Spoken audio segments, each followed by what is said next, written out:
अनंतं वासुकिं शेषं पदं नाभं च कम्बलं शङ्खपालं धृतराष्ट्रं च तक्षकं काल्यं तथा एतानि नवनमामि नागानां च महात्मनं सायंकाले पठनीयतं प्रातःकाले विशेषतः तस्य विस्मयं नास्ति सर्वत्र विजय भवेतम। तो मित्रों, आप सभी को नमस्कार, प्रणाम, राधे राधे। और आपका यह अपना YouTube चैनल में आप सभी का बहुत बहुत स्वागत है। और आज का ज्योतिष कार्यक्रम में कुंभ राशि जातक को हार्दिक अभिनंदन करता हूं और बारंबार प्रणाम करता हूं। तो मित्रों, आज का विषय है, कोई ऐसे देवता हैं जो आपके घर की रक्षा और आपकी रक्षा वह स्वयं करते हैं। वह देवता आपके बाल भी बांका नहीं होने देते हैं और जरा सा भी आपको खरोंच लगने नहीं देती है। वह देवता कौन है, आज इनके बारे में हम जानने का प्रयास करेंगे और इनके बारे में संपूर्ण विस्तार से चर्चा करेंगे और इनकी पूजा आपको कैसे करनी चाहिए और कब करनी चाहिए। इसके अंदर आपके कुंडली के अंदर और आपके घर के आसपास दो देवता रहते हैं जिनके वजह से आपकी रक्षा कर रही है और बहुत ही मतलब कड़े तरीके से वह आपकी बॉडीगार्ड कर रही है, आपको जरा सा खरोंच तक नहीं आने देती है। तो जी हाँ मित्रों, चलिए हम शुरुआत करते हैं। इनसे पहले जो इस चैनल पे नए आए हैं वह इस चैनल को बेल आइकन दबा के सब्सक्राइब कर लें, लाइक करें और अधिक से अधिक शेयर करें और कमेंट में जय माँ मनसा लिखना ना भूलें। मनसा माँ की कृपा से आपके जीवन संवर गई है और भी संवारने का जो कार्य है उनके बारे में आज विस्तार से चर्चा करेंगे। और इसके साथ साथ आपकी शिक्षा, आपके स्वास्थ्य, आपके पारिवारिक जीवन, आपके प्रेम प्रसंग और आपकी किस्मत के बारे में भी चर्चा करेंगे। तो मित्रों, चलिए हम शुरुआत करते हैं, क्योंकि आपका कीमती समय हम अधिक नहीं लेंगे और बहुत महत्वपूर्ण बातें हम आज करने वाले हैं। क्योंकि आज का जो कार्यक्रम है, आज का कार्यक्रम बहुत ही खास और बहुत ही विशेष है। आपको खास और विशेष तब लगेंगे जब आप इसे पूरी तरीक़ा से समझेंगे और समझने का प्रयास करेंगे। जी हाँ मित्रों, अगर एक बार में समझ में नहीं आती है तो आप इसे दोबारा रिपीट करके सुन सकते हैं। और भी अन्य अगर किसी भी तरह की समस्या है तो हमारे चैनल पर जाएं, और भी कई तरह के वीडियो हैं, आप उसे देख सकते हैं। मित्रों, आपकी कुंडली में एक नाग देवता है जिनकी वजह से आप सुरक्षित और सेफ महसूस कर रहे हैं, लेकिन आप कभी लंबे समय से उसकी पूजा नहीं किए हैं, जिसके कारण से वह नाराज है। और नाग देवता अगर नाराज हो जाते हैं तो उनकी धन संपत्ति वगैरह सब उनके घर से चले जाते हैं। तो चलिए माँ मनसा की कृपा से शुरुआत करते हैं। जैसे कि मानते हैं हिंदू धर्म में नाग देवता की पूजा हमारे 2 अगस्त को नागपंचमी का त्यौहार मनाया जाता है।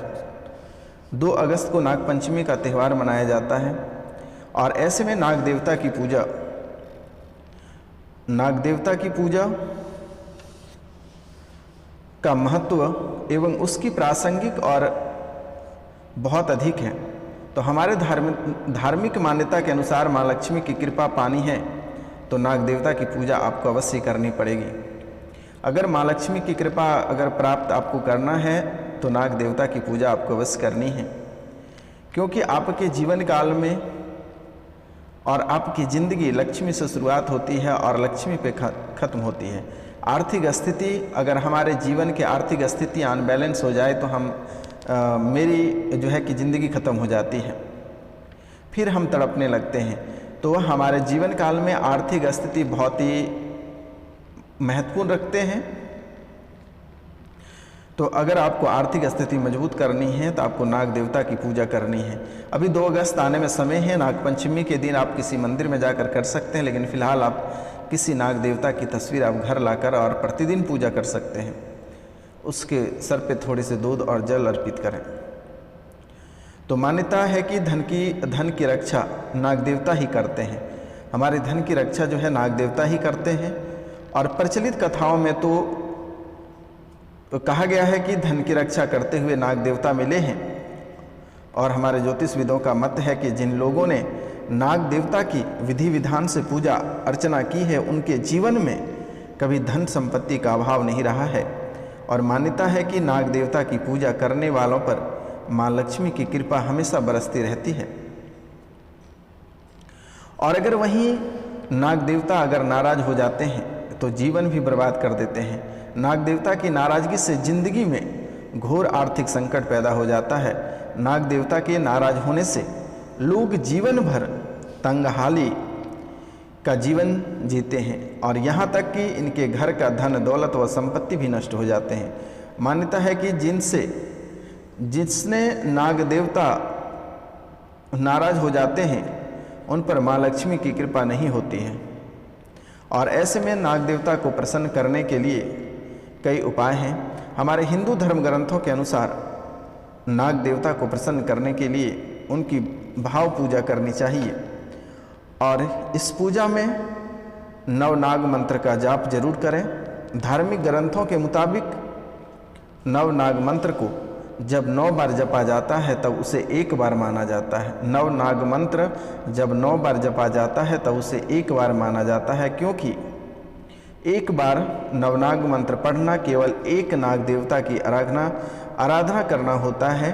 और नाग पंचमी के दिन नवनाग मंत्र की जाप अवश्य करें और इससे नाग देवता बहुत ही प्रसन्न होते हैं। और इसके अलावा चांदी के नाग नागिन का जोड़ा शिवलिंग पर अर्पित करने से नाग देवता प्रसन्न होते हैं।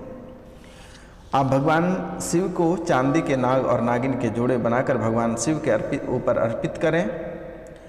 आपके जीवन काल में जितने सारे दुख और कष्ट हैं वह सब दूर हो जाएगा।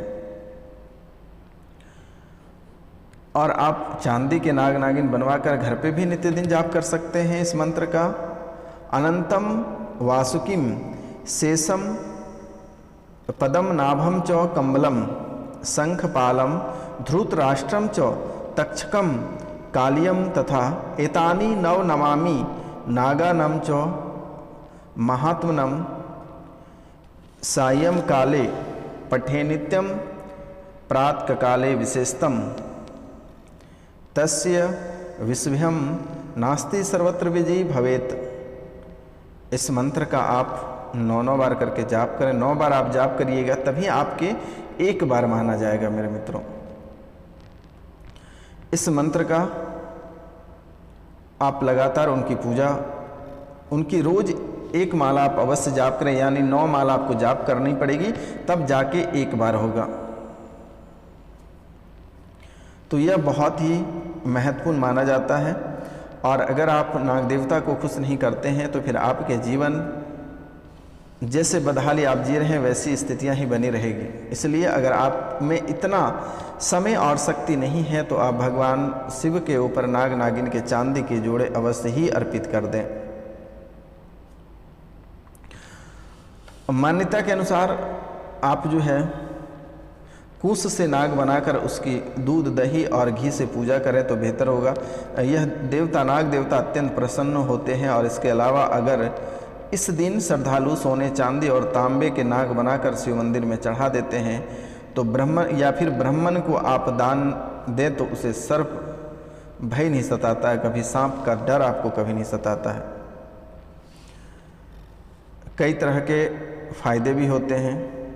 नागदेव के कई मंत्र भी हैं, आप उन्हें भी उच्चारण कर सकते हैं। बहुत तरह के मंत्र भी हैं, आप उसे भी प्रतिदिन जाप कर सकते हैं मित्रों। तो पहला ये था। और दूसरा, माँ मनसा की पूजा। माँ मनसा की जैसे पूजा कहीं पे होते हैं तो वहाँ पे आप उनकी पूजा में यथाशक्ति जो भी आप शामिल हो सकते हैं उसे मदद करें।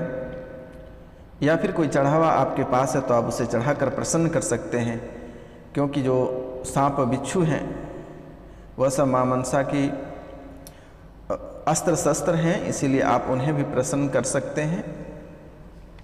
उनके भी माध्यम से आपके जीवन में खुशहाली आएगी। क्योंकि कुंभ राशि के जो जातक होते हैं इनके जीवन काल में बहुत तरह के काल मंडराते रहते हैं। एक काल दरवाजे पे दस्तक डालती है और जैसे ही वह निकलती है दूसरा दस्तक डाल देते हैं।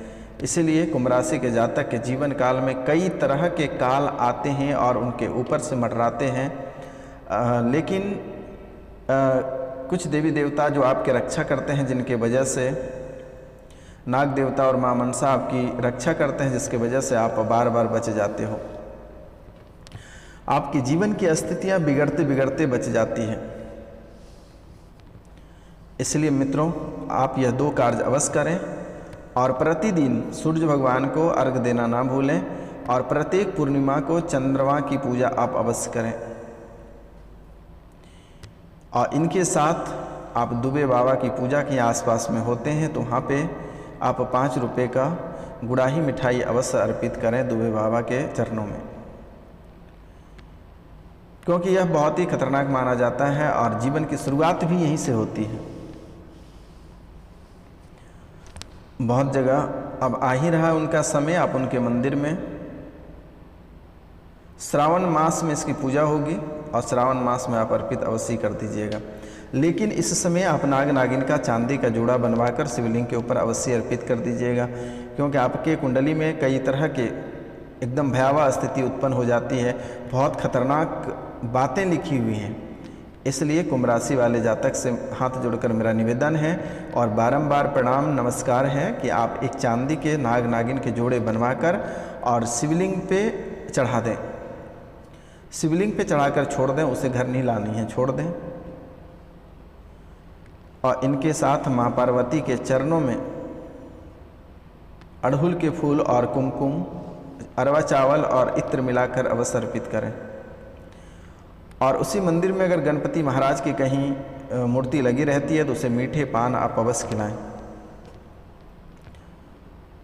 क्योंकि जीवन संवारने का कार्य गणपति महाराज ही करते हैं। इसलिए आपको ये इन कार्यों पे फोकस करना है और इनके साथ साथ जैसे ही आप महादेव के मंदिर में नतमस्तक होकर प्रणाम करते हैं, उनके बाद जो भस्म रहता है उसे अपने माथे पे तिलक लगाकर ही वापस आएं। अगर महादेव और पार्वती के जो जोड़े ऊपर में जो बांधते हैं धागा, वो धागा मिल जाए तो अति सुंदर होगा, उसे हाथ में बांध लेना है, सपरिवार में बांध देनी है। आपके जीवन में कभी किसी भी तरह की समस्याएं नहीं आएगी और अगर किसी भी तरह की समस्या अगर आती है तो बाबा के मेन गेट मतलब महादेव मंदिर के मेन गेट पे जाकर नतमस्तक होकर उसे प्रणाम करें। दोबारा जीवन में कभी आपके ज़िंदगी में दुख और तकलीफ़ के जो नामो निशान है यह मिट जाएगा, जो कभी आप कल्पना नहीं कर सकते मेरे मित्रों। क्योंकि कुंभ राशि के जातक के जीवन में और उनके घर परिवार में कभी कभी ऐसे तूफानी चाल चल जाते हैं जिनकी वजह से आपको बहुत दर्द और दुख होता है, आप सह नहीं पाते हैं। आपके अपने भी आपके साथ धोखे छल कर जाते हैं, आपके अपने सगे भाई, आपके घर वाले, आपकी पत्नी, आपके पति आपके साथ छल कर जाते हैं मेरे मित्रों। जीवन का यह एक अद्भुत रहस्य है और अगर हमारे साथ अगर कोई चलते हैं तो वह मेरी परछाई है और परछाई जब साथ छोड़ देती हैं तो हमारा वह देवी और देवता है, इनके अलावा कोई किसी को साथ नहीं देता है। तो जी हाँ मित्रों, अगर जीवन में आगे बढ़ना है और माँ मनसा की कृपा से अगर आपको आगे बढ़ना है तो मेरे द्वारा जो भी विधि बताई जाती है आप इस अनुसार पूजा अर्चना अवश्य करें। पूजा अर्चना अवश्य करें मेरे मित्रों। और जब भी आप घर से बाहर जाते हैं ऑफिस या फिर कोई भी काम करने के लिए, तो घर आप खाली हाथ ना लौटें, एक पत्ता ही लेकर आएँ, लेकिन आप अवश्य ही लेकर आएँ मेरे मित्रों। तो जी हाँ मित्रों, यह कार्य आपको नित्य दिन करनी है और नित्य दिन आपको जो मंगलवार के दिन बजरंगबली के मंदिर से जो आप लंगोट लाएंगे उसके सामने आपको नित्य दिन हनुमान चालीसा का पाठ करना है। और अगर आपको कोई दुश्मन सता रहा है तो उनके लिए आपको बजरंग बाण का पाठ करना है। तो मित्रों, अब हम आगे बात करते हैं आपके स्वास्थ्य के बारे में। यह समय आपका स्वास्थ्य बेहतर रहेगा, लेकिन आपको तले चीज़ें कम खाना पड़ेगा। आपकी आर्थिक स्थिति मिला जुला कर सही रहेगा, लेकिन मेरे द्वारा जो विधि बताई गई है यह आप अवश्य करें। विद्यार्थी वर्ग के लोग जो प्रतियोगिता परीक्षा की तैयारी कर रहे हैं वह अपने पुस्तक में मोर के पंख अवश्य रखें, इनसे आपको सफलता प्राप्त होगी। पारिवारिक जीवन वाले लोग पूर्णिमा के दिन सत्यनारायण भगवान की कथा सुनें और प्रतिदिन ठाकुर महाराज की पूजा करें, आपका जीवन संवर जाएगा। अगर जीवन में कल्याण चाहते हैं तो सत्यनारायण भगवान की पूजा प्रत्येक पूर्णिमा को घर पे अवश्य रखिएगा, क्योंकि उस पर कोई ज़्यादा पैसे नहीं लगते हैं और कम पैसे में वह हो जाएगा। तो मित्रों, आपके पास अगर कुछ नहीं है तो आप आटे और गुड़ और दूध मिलाकर आप उनकी प्रसाद बनाकर सत्यनारायण महाराज को चढ़ा सकते हैं। और सत्यनारायण महाराज की सबसे महत्वपूर्ण प्रसाद यही है, आटे गुड़ और दूध मिलाकर बनाया जाता है। तो मित्रों, यह कार्य आपको अवश्य कर लेनी है। इसके साथ साथ एक कार्य आपको और करनी है, गाय का मूत्र लेकर और जिस पानी से आप पोंछा लगाते हैं उसमें थोड़ा मिला दें और पूरे घर में पोंछा लगा दें। दरिद्रता नामो निशान घर से मिट जाएगी और माँ लक्ष्मी का तुरंत प्रवेश करेगा और उसी दिन से आपको रिजल्ट देखने को मिलना प्रारंभ हो जाएगा। आज मेरे द्वारा जितनी सारी उपाय बताया गया है, जीवन का यह एक लक्ष्य के बराबर है। अगर आप इसे आप करते हैं तो आपका जीवन अवश्य संवर जाएगा, जो कि आप कभी कल्पना नहीं कर सकेंगे। तो मित्रों, जो इस चैनल पे आप नए आए हैं वह इस चैनल को सब्सक्राइब करें, लाइक करें और अधिक से अधिक शेयर करें और कमेंट में जय मां मनसा लिखना ना भूलें। मां मनसा की कृपा से आप स्वस्थ और सुरक्षित हैं। आपको कोई सांप और बिच्छू परेशान नहीं कर रहा, आप स्वस्थ हैं, आप दीर्घायु रहें। लेकिन आप इसे अधिक से अधिक शेयर करें, सब्सक्राइब करें, लाइक करें और कमेंट में जय मां मनसा लिखना ना भूलें मेरे मित्रों। तो मित्रों, आप सभी को नमस्कार, प्रणाम, राधे राधे। मिलते हैं हम आपसे अगले वीडियो में। तब तक के लिए आपसे क्षमा चाहते हैं। अगर हमसे कोई भी और किसी भी प्रकार की गलती होती है तो आप लोग क्षमा करें। मिलते हैं हम आपसे अगले वीडियो में। तब तक के लिए आप सभी को जय हिंद, जय भारत, नमस्कार।